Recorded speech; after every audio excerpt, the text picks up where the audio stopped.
Muy buenas inquietos, bienvenido a un nuevo vídeo. Tenía muchísimas ganas de grabar este vídeo y de contarte todo lo que voy a contarte ahora. Y es que por primera vez en el canal voy a hablar de altas capacidades. Específicamente voy a hablar de cómo ha cambiado mi vida después de haber sido detectado como personas con altas capacidades en la adultez. Pero antes de empezar a hablarte de todo esto, sobre todo para las personas que estén menos familiarizados con esto de las altas capacidades, quiero explicar qué es lo que significa esto de altas capacidades, qué significa, qué no, las diferencias, las diferentes categorías, etcétera, etcétera. Y por supuesto, disclaimer, ni soy un experto, ni soy psicólogo, ni tengo la verdad absoluta. Simplemente voy a compartir contigo lo que sé a día de hoy sobre las altas capacidades, mi experiencia personal después de haber sido detectado y después de haber sido evaluado. Y nada, simplemente el objetivo del vídeo es contarte mi experiencia y que si estás empezando a indagar en este mundo, que pueda aportarte algo y que te ayude de alguna manera. Bien, punto número 1. ¿Qué son las altas capacidades y sobre todo desmitificación de este término? Antiguamente, lo que se conoce a día de hoy como altas capacidades, antiguamente se denominaba superdotación. A día de hoy la superdotación es un tipo de alta capacidad, ¿vale? Y lo primero que se te está viniendo a la cabeza seguro, porque es lo mismo que me pasó a mí, es que se te está viniendo alta capacidad de superdotación es igual a Einstein, descubrir la teoría de la relatividad, coeficiente intelectual de 160 y cosas de ese estilo. Pues no, permítame que te lo diga, pero no tiene nada que ver con eso.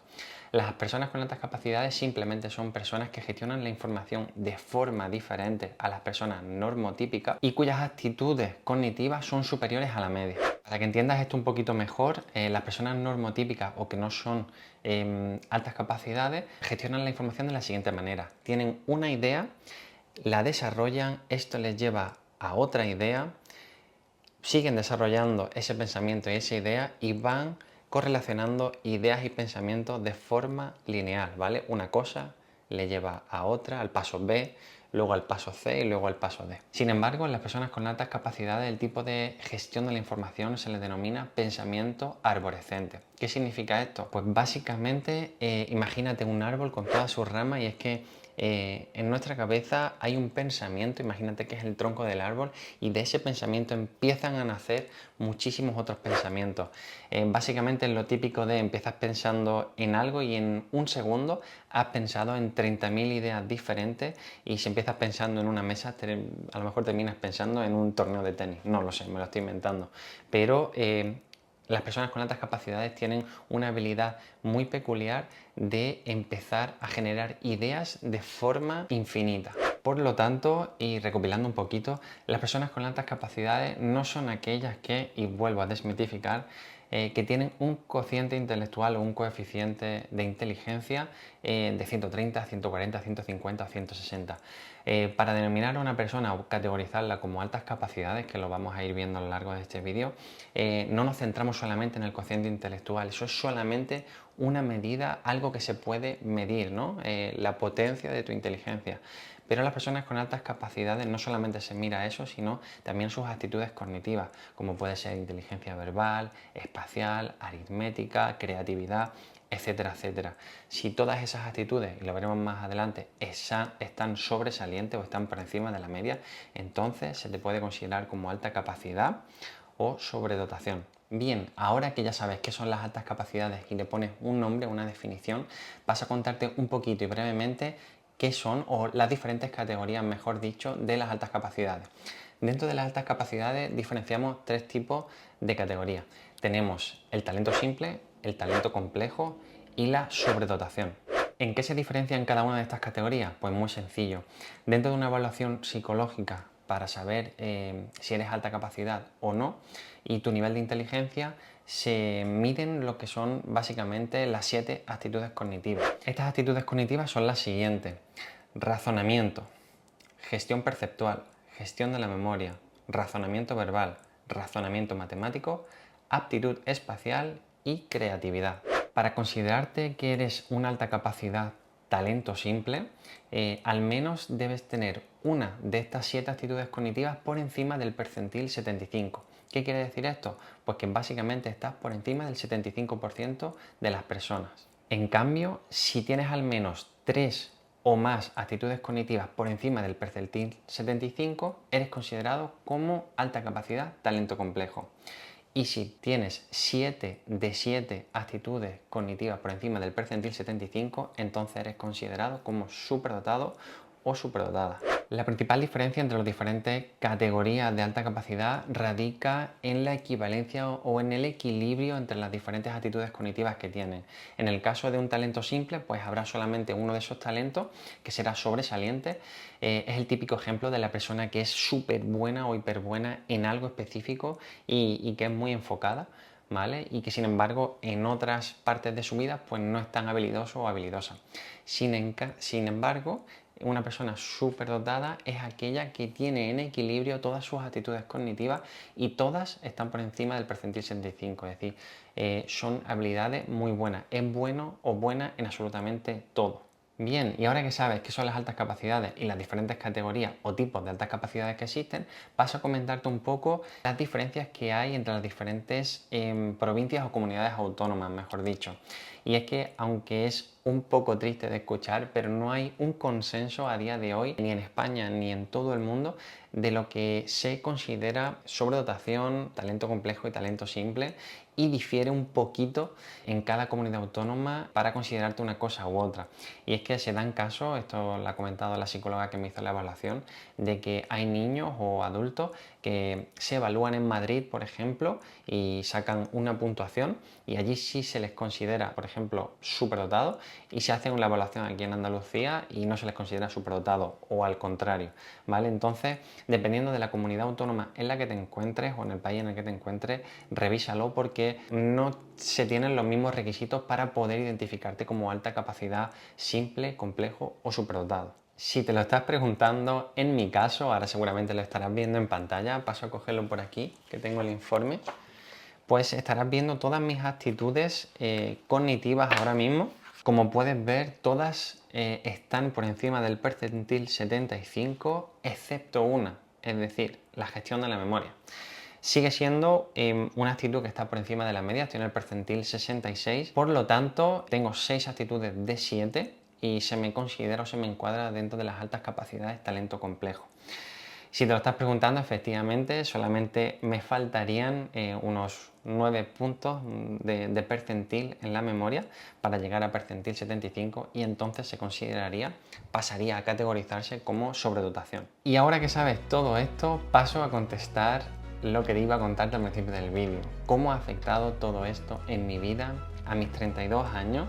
Estamos ahora mismo en mayo de 2024 grabando este vídeo. Hace muy poquito, hace poquitos meses que fui detectado. ¿Cómo ha afectado esto en mi vida? Pues bien, no sé cómo habrá sido para otra persona, pero para mí ha cambiado todo y nada a la vez. ¿Qué significa esto realmente? Pues muy sencillo. De cara a la galería, de cara a mi mundo exterior no ha cambiado absolutamente nada. Yo sigo siendo el mismo Nelson de siempre, no ha cambiado nada.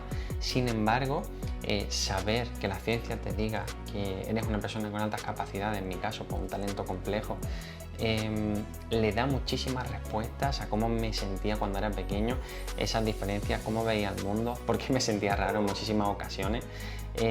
No sé, básicamente le da respuestas a muchísimas cosas de cuando yo era pequeño y me hace sobre todo conocerme mejor a mí mismo y tener en cuenta aspectos de mi vida que quizás en otras ocasiones pues me podría exigir más o menos en diferentes situaciones, pero ahora que sé cuál es mi condición y las características de lo que significa ser una alta capacidad, pues cada vez vas aprendiendo más sobre este tema y vas conociéndote más a ti mismo y esto me sirve muchísimo para saber cómo funciona. Entonces, de cara al exterior no ha cambiado nada, yo sigo siendo el mismo, pero de cara a mi desarrollo interno, mi desarrollo como persona, me conozco muchísimo mejor, le ha dado mucho sentido a muchísimas cosas y esto ha dado pie a conocer una parte de mí que desconocía y que le ha dado color, ¿no? Le ha dado muchísimo sentido a muchísimas cosas y ha aumentado muchísimo esa sensación de pertenencia. Yo de pequeñito pues sentía que era raro, era el niño que tenía unos intereses distintos a los de los demás y siempre me lo han dicho algunos amigos, mis familiares, yo siempre he sido el rarito, el buen estudiante, el bla bla bla y yo veía las cosas diferentes a los demás, ¿no? Y no sabía por qué. Y ahora después de haber sido detectado, pues todo cobra sentido. Como ves, en mi caso, y creo que después de hablar con la psicóloga que me hizo la evaluación, después de ella de hablar con muchísimos adultos, normalmente no suele cambiar mucho su vida de cara a la galería, como acabo de comentar, pero sí a nivel interno. Sin embargo, esto no funciona de igual manera cuando se detecta a un niño con sobredotación, con altas capacidades, cuando es pequeñito. Y es que, sobre todo si eres papá o mamá y estás viendo este vídeo y está resonándote esto que te estoy contando, presta mucha atención a tu hijo o a tu hija, porque suele ser en un 90 y tantos % hereditario, ¿vale? Si no al 100%, no estoy seguro, pero es un porcentaje altísimo, según me comenta la psicóloga. Y esto puede cambiar la vida literalmente de tu hijo o de tu hija. Detectarlo cuando tienes 5, 6, 7, 8, 9, 10, 12 años, lo antes que se pueda mejor, les puede cambiar la vida, porque con una estimulación adecuada, con unos estímulos adecuados, sabiendo cómo funciona tu hijo o tu hija, puedes llevar su vida a un punto totalmente diferente. Puedes acabar con ciertas frustraciones, con ciertos pensamientos que son típicos del pensamiento arborescente y del cuestionamiento que tenemos las personas con altas capacidades, y puedes ayudarle a disminuir muchísimo sus niveles de ansiedad cuando se cuestionen cosas o se interesen por cosas que otras personas no, u otros niños de su edad no se interesan. Así que esto es un tirón de orejas o una llamada de atención a aquellos padres que, si ven ciertas actitudes en su hijo, que por favor los lleven a evaluar, porque quizás pueden cambiarles la vida para siempre. Bueno, esto ha sido todo. Tenía muchísimas ganas, como te he comentado antes, de grabar este vídeo. Para mí esto es algo muy importante. También he necesitado un poquito de tiempo para aprender sobre el tema, tratarlo, indagar, y sigo en ello, ¿no? Y aprender mucho sobre las altas capacidades y sobre mí mismo. Pero tenía muchísimas ganas de venir aquí a contar mi experiencia, porque cuando llegó mi momento yo descubrí las altas capacidades gracias a un vídeo de YouTube. Es decir, otra persona que estaba haciendo lo que yo estoy haciendo ahora me ha ayudado muchísimo a tirar del hilo y empezar a descubrir todo esto. Así que ojalá, si me estás viendo y te sientes, o esto resuena contigo, quizás te ayude a empezar a tirar del hilo y que de alguna manera pueda ayudarte en la vida con esto que te estoy contando. Nada más, esto ha sido todo, espero que te haya resultado interesante. Si es así, dale un like, suscríbete para no perderte mis próximos vídeos. Y nada, nos vemos la siguiente semana, inquieto. Chao.